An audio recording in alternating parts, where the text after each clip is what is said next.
हाँ प्रिय दोस्तों, एक फिर से ये वीडियो आ रही है आध्यात्मिक सच्चा ज्ञान सर्किट के यूट्यूब चैनल पर। एक कसाई और एक गाय के बारे में बताने के लिए जा रहा हूं। इस कसाई और गाय की कहानी को सुनकर के आपको ये पता चलेगा कि अकारण कुछ भी नहीं होता है। अगर किसी के साथ में कोई दुर्घटना घटती है तो कोई ना कोई कारण जरूर होता है जो हमें नहीं पता होता है। आइए उसी पर गौर करते हैं। वीडियो को स्टार्ट करने से पहले हमारे चैनल पर नए हैं तो हमारे चैनल को सब्सक्राइब कर लें और बेल आइकन को जरूर दबा लें ताकि आप लोगों तक वीडियो का नोटिफिकेशन पहुंच सके और आपको पता चल सके। तो आइए वीडियो स्टार्ट करते हैं। एक कसाई गाय को दौड़ाता हुआ जा रहा है और गाय आगे आगे भागती हुई जा रही है, पीछे से कसाई जा रहा है। जान बचाने के लिए गाय भागती हुई जा रही है और एक महात्मा जी तपस्या कर रहे हैं, उसी रास्ते से गुजरी है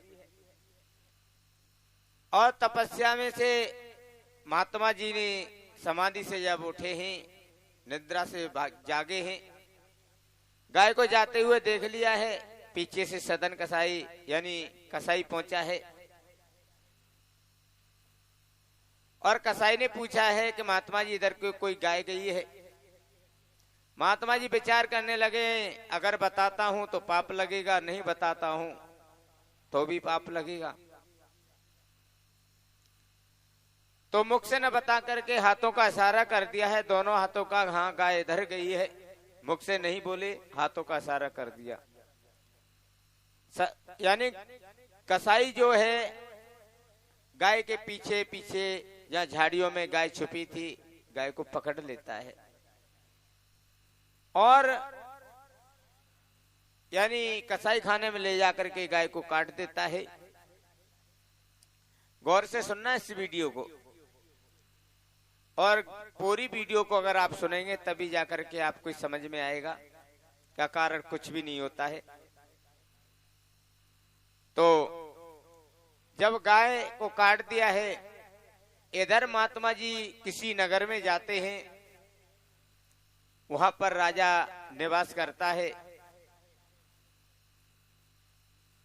हरी चर्चा सुनाते हुए जा रहे हैं तो महाराज के पास उस महात्मा जी की विशेषता बताई तो महात्मा जी को उस राजा ने अपने ही दरबार में रख लिया।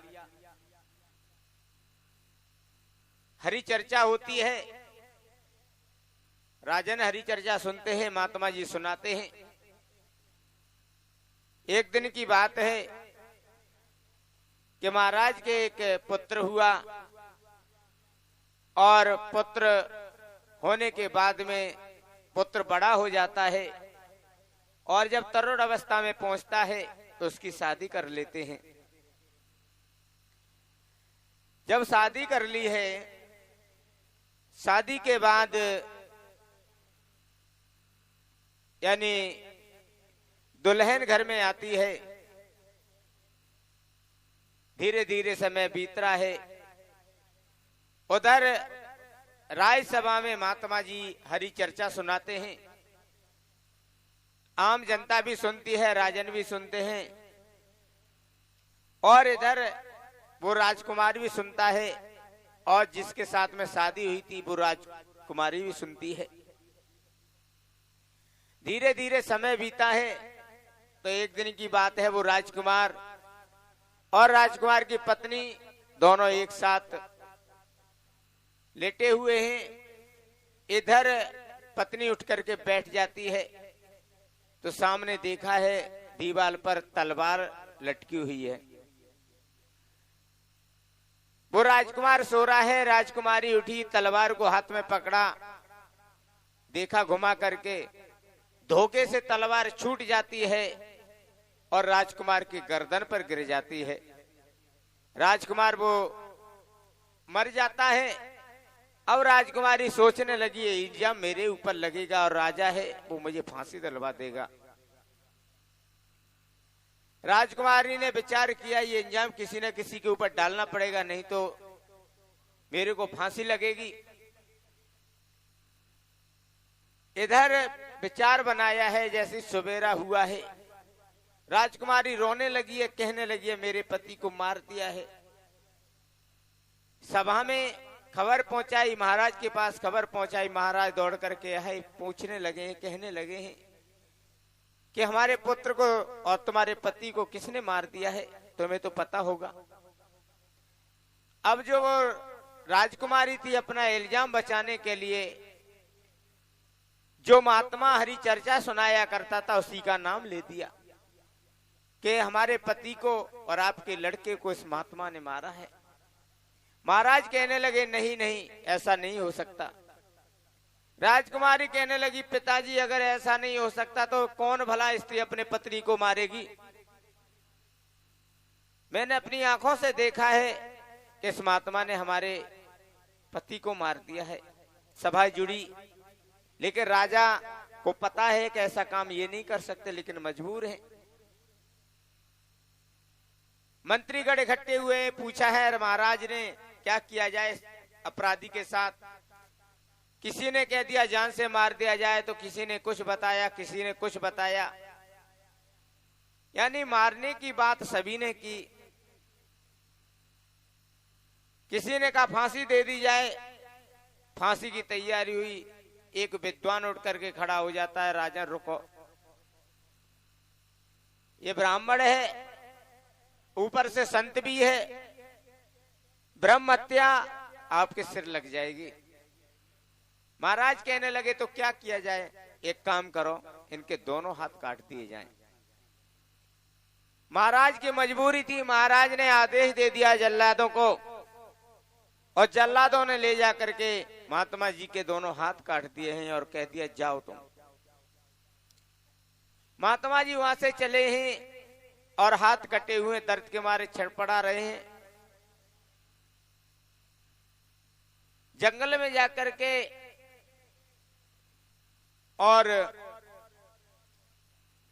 एक वैद्य मिल जाते हैं, उन वैद्य के द्वारा उनका इलाज हुआ है। हाथ तो कटे हैं लेकिन दोनों हाथों की पट्टी की है, धीरे धीरे वो हाथ ठीक हुए, लेकिन हाथ टोटे हैं जिनको टोटा कहा जाता है। महात्मा जी विचार करने लगे ऐसा मैंने कौन सा पाप किया है जो आज मेरे दोनों हाथ कटे हैं। भीख मांग रहे हैं, अपना गुजारा कर रहे हैं। एक किसी गांव में पहुंच जाते, वहां पर भगवान का भक्त रहता है जिनका नाम बहुत बड़ा है। महात्मा जी से किसी ने कह दिया है कि वहां पर भगवान का भक्त है और उनसे जाकर के अपना कर्म पूछ सकते हो, ये तुम्हारे हाथ क्यों कटे हैं। भक्त के पास में पहुंचे हैं और हाथ जोड़ के की स्थिति में आकर के खड़े हो जाते हैं। कहते हैं तो मुझे ये बताओ कि हमारे ये दोनों हाथ काट दिए, हमने तो उस राजकुमार को मारा नहीं था, फिर मेरे हाथ क्यों कटवा दिए गए। भक्त कहने लगा या कारण कुछ भी नहीं होता। महात्मा जी कहने लगे कारण क्या है वो पता तो चले। भक्त ने अपना त्रिकुटी में ध्यान लगाया है और सारी लीला समझ में आ गई है। तब भक्त ने बताया कि कसाई एक गाय के पीछे पड़ा था, तुमने बता दिया था, हाथों का इशारा करके गाय इधर गई है। कसाई उस गाय को पकड़ करके ले जाता है तो गाय को काट देता है। तुमने हाथों का इशारा किया था, इन्हीं हाथों से तुम्हारे हाथ कटवा दिए गए। ये तुम्हारा उसी पाप का दंड है। तो फिर ये बताओ उस को मारा किसने है। कहने लगा उसी रानी ने मारा है। राजकुमारी ने कहा क्यों। जो गाय थी वो राजकुमारी बनी और जो कसाई था वो राजकुमार बना। गाय ने उसे मार करके यानी उस राजकुमारी ने मार करके पूर्व जन्म का बदला लिया है, और तुमने उस गाय को जो बताया था उसी राजकुमारी ने तुम्हें वो तुम्हारे ऊपर इल्जाम लगा दिया और तुम्हें उस कर्म की सजा मिली है। तो दोस्तों इस वीडियो से हमें यही सीखने को मिलता है कि जैसा हम करेंगे वैसा हमें फल जरूर मिलता है। इसलिए सभी से मेरा निवेदन है कि कोई भी कदम करो, कोई भी काम करो तो सोच समझ के कदम उठाओ, वरना कारण कुछ भी नहीं होता है। हमारा दुख का कारण हमारा कर्म ही होता है।